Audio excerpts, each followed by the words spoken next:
बच्चों, online classes में आपका स्वागत है। ये 5th क्लास हमने अपना पहला अध्याय शुरू किया था कि उठ मेरी बेटी, जो थी हमारी एक कविता। तो उसके कवि कौन थे? सर्वेश्वर दयाल सक्सेना। तो इसमें क्या किया गया था कि प्रातःकाल का जो है वो वर्णन किया गया था और उसमें एक माँ है जो अपनी बेटी को उठा रही थी। तो ये हमने कविता पढ़ी थी। इसके बाद हमने इसके शब्द अर्थ किए थे जो आपने अपने नोटबुक में कर लिए होंगे। उसके बाद आता है हमारा अभ्यास। तो अभ्यास में हमारा पहले क्या है? बहुविकल्प प्रश्न यानी MCQ। तो सही विकल्प पर राइट का निशान लगाइए कि गुड्डे की जरी तारी टोपी किसे कहा बताया गया है? नदी को, छोटी तलैया को, समुद्र को। तो किसे बताया गया था? छोटी तलैया को। देखो आप इसमें से भी छाट सकते हो ऐसे। तो ये कहाँ था? गुड्डे की जरी तारी टोपी उल्टी नीचे पड़ी छोटी तलैया। तो किसको बताया? छोटी तलैया को। ऐसे आप इसमें से छाट सकते हो। उसके बाद है हमारा अगला कि गुड़िया की चुनर किसे बताया गया है? तो चुनर उसमें वहां पे यानी जो चुन्नी है, ओढ़नी है, गुड़िया की ओढ़नी किसे बताया है? झिलमिल नदी को, तालाब को, सूरज को। तो किसको बताया है? झिलमिल नदी को। लाल गेंद किसे बताया गया है? चांद को, आकाश को, सूरज को। तो लाल गेंद जो है वो सूरज को बताया गया है। मुंडेर पर बंदर क्या लेकर बैठा है? तो मुंडेर पर बंदर क्या लेकर बैठा है? बिस्कुट का डिब्बा, रोटी या खिलौना। तो बिस्कुट का डिब्बा। उसके बाद है नीचे दी गई पंक्तियों को पूरा कीजिए। तो वो देख कर भी पढ़ सकते हो आप इसमें से कि सूरज की लाल गेंद, उठ मेरी बेटी सुबह हो गई, गुड्डे की जरी तारी टोपी उल्टी नीचे पड़ी छोटी तलैया।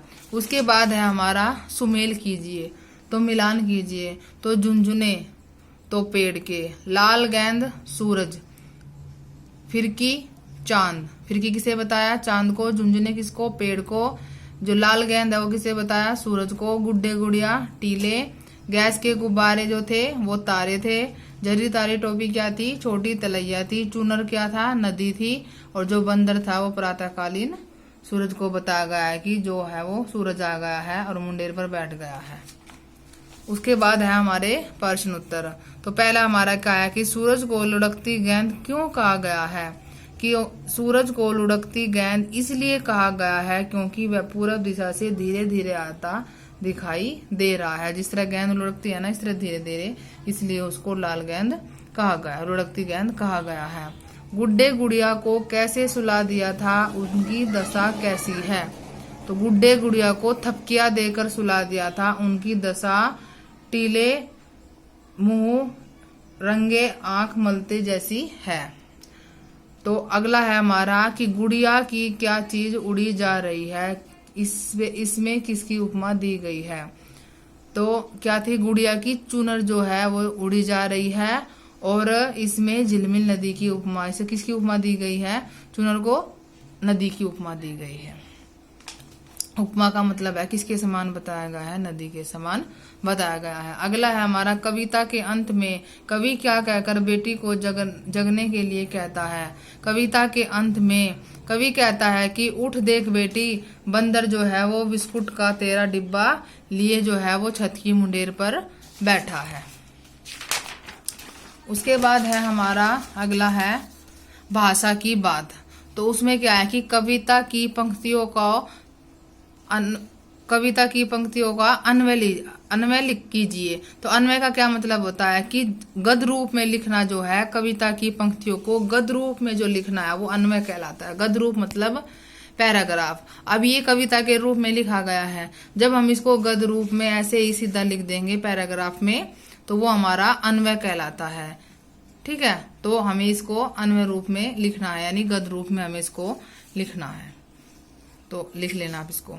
नीचे दिए गए शब्दों के पर्यायवाची बताना है। पेड़ है, चांद है, सूरज है, नदी है, तारा है, तलैया। ये आपने पिछली क्लास में भी पढ़े होंगे। ये आपको नोटबुक पर लिखने हैं। जैसे पेड़ का होगा त्रिवृक्ष, चांद का होगा राकेश और चंद्रमा, सूरज का भानु सूर्य। ऐसे आपको ये नोटबुक पर लिखने हैं। और इसका एक आपको चित्र बनाना है। किसका? सूर्य का। सूर्य का चित्र बनाकर उसमें आपको रंग भरने यानी कलर करने हैं।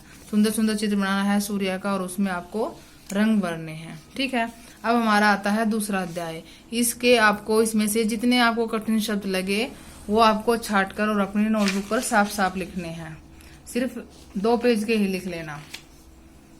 इसके और इसके, बस।